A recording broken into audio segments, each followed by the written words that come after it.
You're fairly new to Northern California. Yeah, well, I've been here quite a while now. A couple weeks? Yeah, like a month and a half. A month and a so. half. Well, one of the things that maybe you haven't discovered here yet is in the North State, there's a lot of mysticism. There's a culture, even in some of the areas of this North State, where you've got crystals, you've got worshiping nature.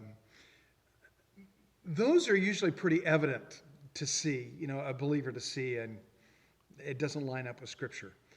But yet there are some that speak a lot of truth, but under the surface there's a doctrine that is opposed to Scripture, or maybe is not maybe necessarily opposed, but it's not true doctrine of the Scripture. How do we as believers who study this come up against that? We just talked about not being offensive, trying to be the peacemakers, but there are times that we're called to speak out. How do we do that? I think, first of all, one of the things that we have to do is to make sure that we have the right motives as we're doing that. Sometimes I'm afraid that as believers, or even me in my own life, if I see something that I think, that's not quite right, or that's not lining up with Scripture, that my motive for confronting it is more to justify what I'm doing, sure, as opposed to actually helping to make sure that we're doing this correctly. Secondly, I think we need to understand that we don't have to correct everything out there that we see,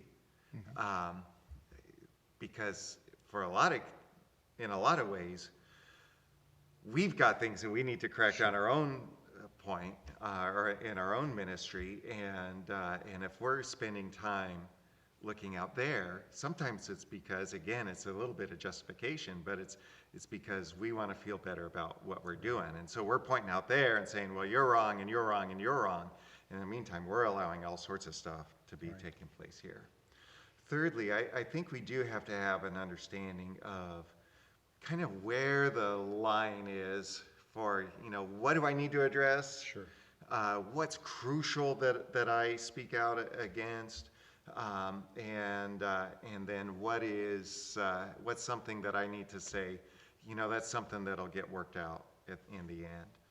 And then I think lastly, something that we really need to wrestle with is just kind of recognizing and understanding our place in this all. I know we've got examples in Scripture of like Paul. Paul he speaks out against all sorts of things, and he does it really clearly. Sometimes I feel like I need to do something, but then I have to remember I'm not Paul. I'm not the guy who had a face-to-face encounter with Christ, and so I tend to walk in a little more humility. And then I also, there are times where I think about what do I want to be known for, and then by extension, since I'm a lead pastor now, what do I want Reading Christian Fellowship to be known for?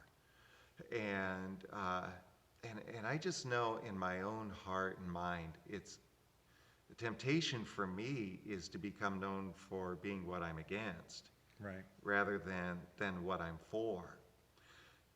Because I think what we fail to remember is that God, when He speaks against something, He does it as being 100% pure and even vengeful at times, and 100% loving at the same time. And I can't do that. Yeah. Because I don't know if you've noticed this, but I'm not God. and so it's really tough for me to strike that balance. And so in my own heart, what I've decided on is that if I'm going to make a mistake, because I'm going to, if I'm going to make a mistake one way or the other, I'm going to make the mistake on the side of grace, on the side of love, and then allow God to sort all that out in the end.